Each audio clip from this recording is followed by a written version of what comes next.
जय सिया राम, जय बजरंगबली बाबा की। कैसे हो आप सब? आई होप आप सब अच्छे होंगे, स्वस्थ होंगे, मस्त होंगे। एक हस्बैंड वाइफ थे, 11 साल से उनको बच्चे नहीं हो रहे थे। बहुत परेशान थे बच्चे के लिए। बहुत सारे इलाज करवाए, जांच करवाए, कहीं भी उन्हें कोई लाभ नहीं मिल पा रहा था। बहुत परेशान हो गए थे, हर तरह से परेशानी थे। किसी भी तरह की कोई सुविधा, कोई जाने, कोई भी टेस्ट बाकी नहीं रह गए थे जो उन्होंने ना करवाए हैं। शादी के 11 साल हो गए, अलग होने तक की नौबत आ गई। अलग होने की नौबत आ गई थी दोनों में, क्योंकि घर वाले, ससुराल वाले बोल रहे थे कि छोड़ दो छोड़ दो। फिर उन्होंने हनुमान जी का 11 दिन का संकल्प किया और राम नाम लेखन किया लड़की ने, और भगवान की कृपा से उन्हें 1 महीने में ही, मतलब पता नहीं कैसे उन्होंने कंसीव कर लिया। भगवान कैसे, उन्होंने टेस्ट करवाए और उसमें आया कि उन्होंने कंसीव कर लिया है बच्चे को। और भगवान की कृपा देखिए कि उनके साथ 3 मतलब, और एक साथ उन्होंने, मतलब जो उन्होंने टेस्ट करवाए, 1 महीने 1.5 महीने के बाद पता चला कि उन्होंने 3 बच्चों को एक साथ कंसीव किया। जब 3 बच्चों को एक साथ कंसीव किया तो उनके हस्बैंड ने कहा कि 3 बच्चों का हम क्या करेंगे, और उन्होंने जांच करवा के पता करवा लिया। तो जांच में जब पता करवाया तो उन्हें पता चला कि उनके साथ मतलब जो 2 बेटी हैं और 1 बेटा है। तो उन्होंने सोचा कि चलो 1 बेटी को हम हटवा देते हैं। हस्बैंड को मतलब ये चीज़ ठीक नहीं लगी कि एक साथ 3 बच्चे कैसे, और वो बच्चे अच्छे खासी ग्रोथ कर रहे थे, सब कुछ अच्छा चल रहा था। फिर तीसरे महीने में हुआ क्या कि उनके हस्बैंड को ये चीज़ समझ में नहीं आया। उनकी फैमिली वालों ने भी, ससुराल वालों ने भी कहा कि चलो ठीक है, और 3 बच्चे कैसे इकट्ठे पाल पाएंगी, ये वो। तो फिर उन्होंने जांच करवाई और पता करवाया कि आखिर बच्चों में मतलब बेटा है बेटी है क्या है। तो जब उनको जांच में पता चला कि उनको 2 बेटी और 1 बेटा है, तो उन्होंने 1 बेटी को पेट में ही ख़त्म करवा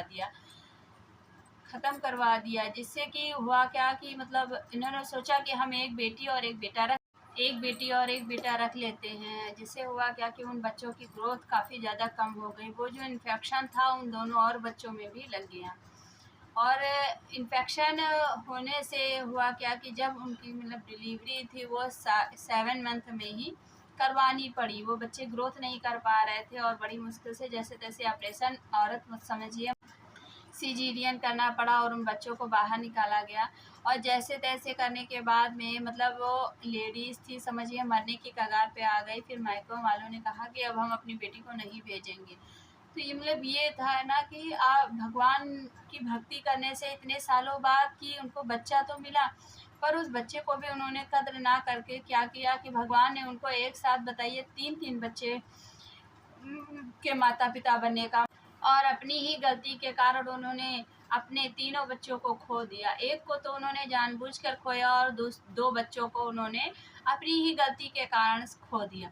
तो इसीलिए कहते हैं कि भगवान उनके नसीब में शायद थे ही नहीं, पर भगवान की इतनी कृपा महिमा और इतनी भक्ति करने के बाद राम जी की कृपा से, हनुमान जी की कृपा से उन्हें बच्चे, संतान सुख की प्राप्ति हो रही थी, और जिसके कारण उन्होंने अपने ही कर्मों द्वारा उस सुख से वंचित रह गए।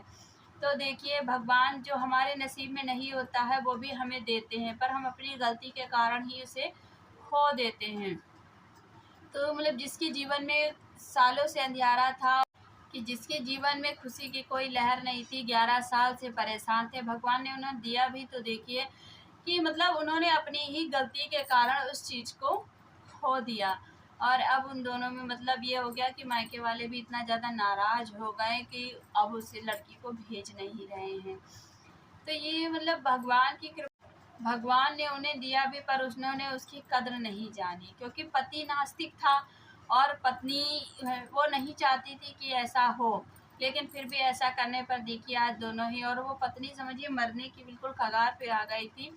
फिर जैसे तैसे भगवान की प्रार्थना करके उसके माता पिता ने, सब परिवार वालों ने बहुत भगवान की प्रार्थना की, कई जगह मन्नतें मांगी, और अब वो तो स्वस्थ है, लेकिन सारी ज़िंदगी उसे इसी दुख, और जिसके कारण से ऐसा हुआ। तो देखिए, राम भगवान हनुमान जी की कृपा से उन्हें जैसे संतान सुख की प्राप्ति की। तो इसीलिए कहते हैं भगवान जब भी देता है अपने भक्तों को, हमेशा कहते हैं छप्पर फाड़ के देते हैं। तो उनको भी बहुत अथाह खुश थी, लेकिन क्या किया जाए, जीवन में ऐसे दुख अपार आ जाते हैं। तो मिलते हैं आप लोगों से नेक्स्ट वीडियो में। चैनल में नए हैं तो सब्सक्राइब कर दीजिए, लाइक कर दीजिए, शेयर कीजिए, कमेंट और कमेंट बॉक्स में जय सिया राम, जय बजरंगबली बाबा ज़रूर लिखिए। मिलते हैं आप लोगों से नेक्स्ट वीडियो में, तब तक के लिए जय सिया राम, जय बजरंगबली बाबा।